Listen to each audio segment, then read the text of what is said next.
AA for showing up at Christmas and causing my sister's husband to leave her? He'll be here, and we don't want your face to ruin things. My father added. Some people are just too distracting. My sister chimed in, saying he gets uncomfortable around unattractive women. When he saw my wedding photos on Facebook, he filed for divorce the next day. The phone wouldn't stop ringing. I'm 28 years old and have always been the ugly duckling of the family. My sister Hannah, 32, has always been the golden child. Blonde, tall, conventionally beautiful, and married to a successful lawyer named Evan. Meanwhile, I've struggled with severe acne scars since I was a teenager. I'm shorter and chubbier, and I've always felt like the family's disappointment. Growing up, my parents made it clear who the favorite was. Hannah got nice clothes, a college fund, and constant encouragement. I got hand-me-downs and lectures about making the most of what God gave me. When Hannah married Evan 3 years ago, it was like they had hit the lottery. He's handsome, wealthy, drives a BMW, and treats my parents like royalty. They practically worship the ground he walks on. The incident that broke my heart happened 2 weeks before last Christmas. I was so excited to introduce them to my boyfriend, Noah. We had been dating for 8 months and I was completely in love. Noah is kind, funny, works as a veterinarian, and somehow manages to see past my physical flaws and love me for who I am inside. To give you some context on how differently Hannah and I were treated, when Hannah turned 16, my parents threw her a huge party at the country club. They rented out the entire ballroom, hired a DJ, and invited half the town. Pictures from that night still hang in their living room. Hannah in a beautiful white dress, surrounded by friends, looking like a princess. When I turned 16, I got a small cake at home and a Target gift card. Mom said they couldn't afford a big party that year, even though Dad had just gotten a promotion. Hannah later told me that Mom didn't want to spend money on me because I probably wouldn't have many friends to invite anyway. She was right, I only had 2 close friends. Both were treated with distant politeness whenever they came over. The favoritism extended to everything. Hannah got a car for her 17th birthday, a Honda Civic in her favorite color. I was given driving lessons and told I could share the old family sedan, which meant asking for permission and explaining where I was going every time. Hannah had her college tuition paid in full. I got lectures about earning my keep and had to take out student loans that I'm still paying off. Even our childhood bedrooms told the story. Hannah's was redecorated 3 times during high school because her tastes were always changing. My room had the same faded lilac walls from middle school until I moved out. When I asked to repaint it, Mom said we needed to focus on Hannah first. She was the one who brought friends over. The worst part was how they talked about my appearance from a young age. I remember being about 12, looking in the bathroom mirror and dealing with my first pimples when my mom came in with a sigh. "Oh honey," she said, "we need to get you to a dermatologist." Hannah never had these problems, as if I had chosen to have bad skin just to inconvenience her. When my acne got worse in high school, they did take me to a dermatologist, but they complained about the cost constantly. $200 a month for Claire's face medicine, Dad would mutter while paying the bills. Meanwhile, they never questioned spending money on Hannah's highlights, her manicures, or the personal trainer she wanted before prom. The comments about my weight started early, too. Hannah was naturally tall and slim, while I inherited Dad's shorter, stockier build. By middle school, Mom was already commenting on my portion sizes at dinner and suggesting I go for a run like Hannah. She would sometimes add helpful suggestions about my clothes or makeup in that fake sweet voice that made it clear she thought she was doing me a favor. High school was brutal.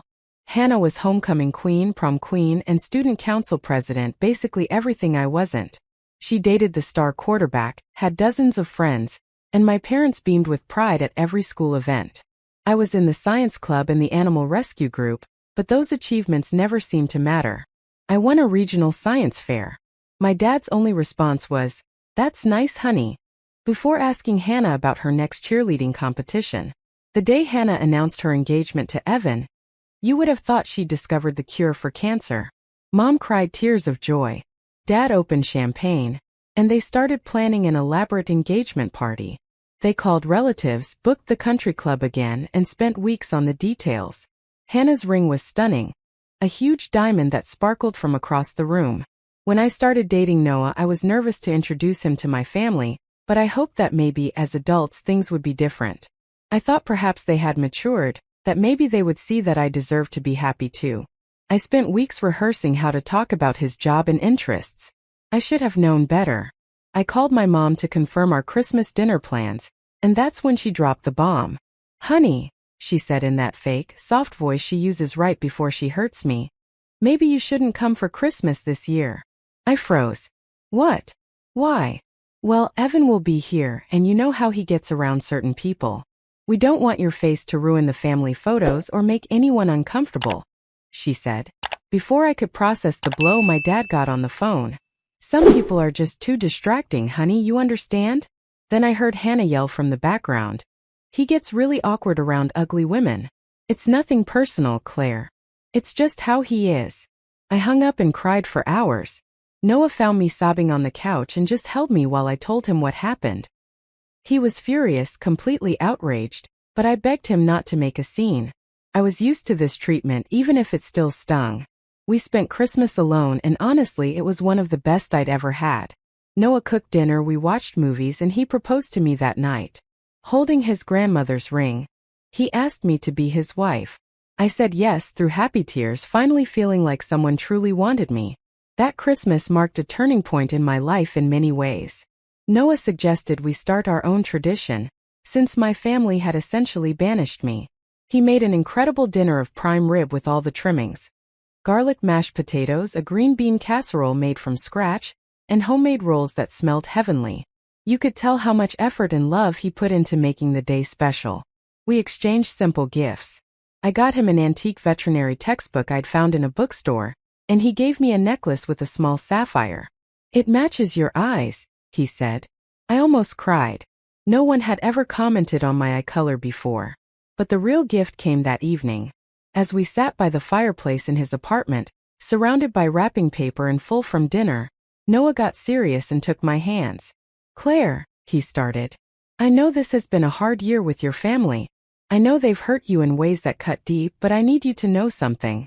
You are the most incredible woman I've ever met. You're kind to every animal that comes into the clinic, even the ones that try to bite you. You remember the names of the elderly clients and always ask about their grandkids. You cry at sad movies and laugh at my bad jokes. You are beautiful inside and out, and I can't imagine my life without you." Then he got down on one knee and pulled out his grandmother's antique ring. "My grandma would have adored you," he said. "She always said I should marry someone with a good heart above all else. Will you marry me, Claire?" I said yes through a fresh wave of tears. We spent the rest of the night planning our future. Noah told me more about his family, how his grandparents had started their veterinary business from scratch, and how his parents had grown it with humility and strong values. He told me his family valued character above everything else and that they were going to love me. I couldn't help but compare it to Evan's proposal to Hannah. From what I heard, it was an over-the-top production at a 5-star restaurant, complete with hidden photographers and a ring that cost more than a car. It was all for show. Noah's proposal was intimate and heartfelt, focused entirely on our love. But here's where it gets interesting. Noah isn't just any veterinarian. His family owns a chain of luxury veterinary clinics across 3 states. His father is a world-renowned veterinary surgeon, and his mother is a successful businesswoman. Noah himself is brilliant, with a Doctor of Veterinary Medicine degree, speaks 3 languages, and volunteers with animal rescue organizations. He's also handsome in an understated way. Less flashy lawyer, more rugged country vet who saves puppies. The funny thing is, Noah dresses simply. Jeans, flannel shirts, work boots. He drives a practical truck for his job. He's humble about his family's wealth and success. If you saw him on the street, you'd think he was just a regular working guy, which is how he likes it. He says it helps him connect better with his clients. I never told my family any of this because after years of their treatment, I had stopped sharing details of my life with them. They never asked about him beyond his name. They never showed any interest in meeting him. They never cared about my happiness. So they had no idea who I was marrying. Our wedding was small and beautiful. Noah's family welcomed me with open arms. They are genuinely kind people who judged me on my character, not my appearance. His mom, Julia, even helped me find a dress that made me feel pretty for the first time in my life. His dad, Thomas, walked me down the aisle, since my own father didn't even bother to come. Apparently, they were busy that weekend. The contrast between our families was stark from the beginning. His parents, Julia and Thomas, invited me to dinner 2 weeks after we got engaged. I was terrified. Years of mistreatment had conditioned me to expect judgment and criticism. Instead, Julia gave me a warm hug when she opened the door and complimented my earrings, a simple pair Noah had given me. Thomas shook my hand firmly and said he'd heard wonderful things about me. Over dinner, they asked genuine questions. They wanted to know about my work at the animal shelter, my college experience, and my hobbies. They listened with real interest. Not once did I feel like I had to prove my worth. When I mentioned my parents wouldn't be at the wedding, Julia's face fell. "Oh, honey, I'm so sorry to hear that," she said. "But you know, family isn't always blood. Sometimes family is who you choose." Thomas nodded and added, "It would be an honor to walk you down the aisle if you'd have me." I burst into tears right there at the dinner table. Noah's sister, Rachel, was just as welcoming. She's a teacher, married with 2 young kids, and she immediately included me in sisterly activities. Shopping trips, girls' nights, family barbecues. She never commented on my appearance or compared me to anyone. She just made me feel like I belonged. When I told her I was nervous about wedding dress shopping, she said, "We're going to find something that makes you feel like the beautiful bride you are." And she meant it. The dress shopping experience was everything I had dreamed of as a little girl but never thought I'd have. Julia, Rachel, and 2 of my friends from college came with me. They squealed with delight when I found the one. A simple, elegant A-line dress that somehow made me look graceful and lovely. Julia teared up when she saw me in it and said, "Noah is going to fall in love with you all over again." The contrast to Hannah's experience was painful to recall. She had taken my mom and 3 of her friends to a high-end boutique, trying on dresses that cost more than my car. My mom posted dozens of photos on Facebook, gushing about her princess and her perfect figure. When I had mentioned wanting to go dress shopping, my mom had sighed and said, "Well, we'll have to find something suitable." The implication was clear. I shouldn't expect to look like a fairy tale princess. But in that shop with Noah's family, I felt like one.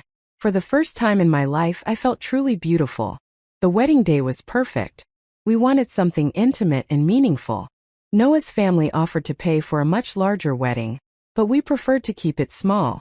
We got married in a beautiful garden with about 50 guests, mostly Noah's family and friends, plus my college friends and a few co-workers from the shelter. Noah's cousin officiated, making the ceremony personal and touching. When Noah saw me walking down the aisle on Thomas's arm, he burst into tears. He told me later it wasn't just because I looked beautiful, but because seeing his dad give me away felt like the final piece of our family puzzle falling into place. The reception was filled with laughter, good food, and dancing. His grandmother's friends told stories about how much she would have loved me. His college roommates gave speeches that were both funny and sweet. No one judged me or made me feel less than. They were all there to celebrate our love and our future. Meanwhile, my biological family spent that weekend at a lake house, posting pictures on Facebook of their family time. Hannah posted a picture of herself in a bikini with the caption, "Family time is the best time." My mom commented, "My beautiful girls." Except I wasn't there, so clearly I no longer counted as her daughter. It hurt, but I was so busy being surrounded by love from Noah's family that I barely had time to dwell on it. A photographer friend took gorgeous photos of us. Noah looked handsome in his suit, and somehow I looked happy and radiant. The photos captured pure joy. I posted a few on Facebook, mainly for my friends and colleagues who couldn't be there. I'm not usually a big poster, but I wanted to share my happiness with the people who were genuinely happy for me. That was 6 months ago. Yesterday, my phone started blowing up. Hannah called me screaming, "Why didn't you tell us your husband was rich?" Apparently, Evan was scrolling through Facebook, probably looking at other women, when he came across my wedding photos. He recognized Noah's expensive watch, a family heirloom from his grandfather, and did some digging.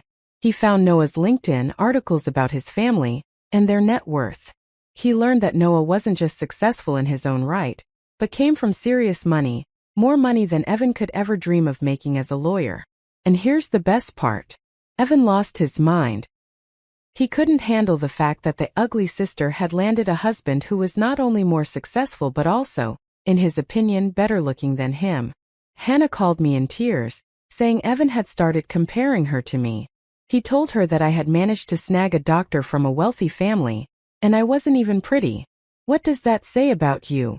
he'd yelled at her. The same man who couldn't stand the sight of my face was now obsessed with me and my husband. Hannah said Evan had been acting strange for days, staring at our wedding photos and muttering about missed opportunities, until he finally snapped. He told her he had married the wrong sister and wanted a divorce.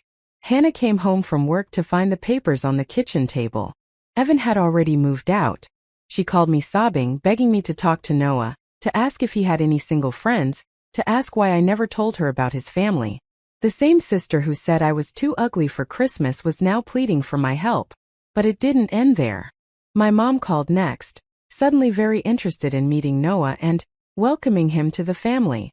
"We're so sorry we missed the wedding," she chirped. My dad called after her, talking about how important family is and how they've always supported my choices. He had the audacity to say he always knew I'd find someone special, and that he was proud of me for landing Noah. Then the calls from aunts, uncles, and cousins started pouring in. People I hadn't heard from in years, all wanting to reconnect. They were asking for Noah's business card, looking for favors, even sending friend requests. But the most pathetic call came from Hannah again. This time she asked if Noah was hiring at his clinics, and even worse, if he might be interested in dating a newly single woman who has always loved animals. Yes, my own sister basically asked if my husband wanted to date her. I told her Noah was happily married and hung up. Noah has been finding the whole thing hilarious watching me field these calls. He sometimes jokes. "Weren't they the ones who were too busy for our wedding? His family thinks it's all ridiculous." His mom said people like my family are exactly why Noah keeps his background quiet. But what truly hurts is that they're not sorry for how they treated me, for excluding me from Christmas, or for calling me ugly. They're just sorry they missed out on the money and status. The calls that followed were surreal. Each conversation was a masterclass in how shallow they were. Hannah screamed at me, calling me selfish for not telling them about Noah. "We could have made connections with his family," my dad said.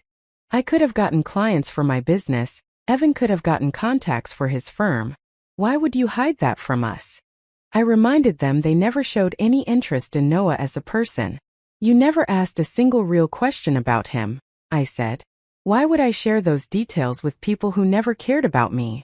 "That's not the point," Hannah shot back. "You knew we could have benefited from this." The gall was astounding. I was selfish for not using my husband for their gain, but they weren't selfish for writing me out of the family. My mom's calls were even worse, dripping with that syrupy sweet voice she uses when she's lying. "Honey, we just want to be a part of your happiness. We're so proud of you for finding such a wonderful man. When can we meet him properly?" When I reminded her that she'd told me not to come to Christmas because my face would ruin the pictures, she backtracked. "Oh, sweetie, I didn't mean it like that. I was just trying to protect you from Evan's comments. You know how some men can be around different types of people." "Different types of people?" I repeated. "You mean ugly people, Mom? Because that's what you said." "Don't put words in my mouth, Claire. I never said that." But there were witnesses. Noah had heard the entire phone call. So had Hannah, who had agreed that Evan was uncomfortable around ugly women. My dad's approach wasn't much better. He tried to get back in my good graces by saying he always knew I'd find someone special, but all his questions veered toward Noah's business, expansion plans, whether they needed legal advice. When I pointed out he'd never cared for my judgment before, he got defensive. "That's not fair, Claire. I always supported your choices. Maybe not in the way you wanted, but I always wanted what was best for you." "Was excluding me from Christmas what was best?" I asked. "It was a complicated situation," he replied, saying Evan had personal issues, and they thought it was best to keep things simple, rewriting history as they always did. Hannah kept texting, oscillating between blaming me and begging for help. "Don't you understand what it's like to have your life fall apart?" she wrote. "Evan was my security, my future, my status. Now everyone's talking about how he left me for some paralegal. I need Noah to help me ruin him. His family must have connections. They could destroy Evan's reputation," Hannah texted. When I didn't respond, she sent another. "Fine, be selfish. But just remember, when Noah gets tired of playing house with you and realizes he can do better, Don't come crying to me. Rich men don't stay with ugly women forever, Claire. He'll figure it out eventually. That message actually made me laugh. Even in her desperation, Hannah couldn't resist trying to put me down. She was incapable of seeing me as anything but her inferior sister. The calls from extended family were just as telling. Aunts and uncles who hadn't spoken to me in years wanted to catch up. They'd casually ask about Noah's business, if we were thinking of expanding, if he needed any local contacts. One cousin, Chloe, even called me to ask for a job. Chloe was the same cousin who had unfriended me on Facebook after high school, because she thought I brought down the family's image in photos. Now, having just graduated as a vet tech, she thought it would be just perfect to come work with us. The most pathetic attempt came from Hannah again, insisting that Noah should hire her or maybe even date her because she's always loved animals. I told her he was happily married. I hung up. Noah overheard the whole thing and just took it in stride. Good thing too, because I'm already busy with the most amazing woman in the world, he said, kissing my forehead. He even suggested we plan a trip to Europe for Christmas to get away from the drama. This man is too good for me. Some people asked how Evan found out the truth about Noah. It was his grandfather's watch, a Patek Philippe, worth more than most cars. Evan recognized it and started digging. Noah rarely wears it, but his mom had asked him to for the wedding photos in honor of his grandpa. Ironically, that one sentimental gesture triggered this whole mess. 3 weeks after my initial post, the unbelievable happened. We decided to go full no contact with my family. We blocked their numbers, removed them from social media, and made plans to spend Christmas in Aspen. Noah's parents own a cabin there. It sounds like paradise compared to the dysfunctional hellscape I grew up in. But then things got weird. A week later, Noah came home from work with a strange look on his face. He told me a woman had come into his clinic asking for him, specifically asking if he was married to a Claire Mitchell. It was Hannah. She had driven 2 hours just to show up with her dog, who wasn't even sick. She spent the entire appointment flirting with my husband. She told him she'd always been interested in veterinary medicine and asked if he offered private tours.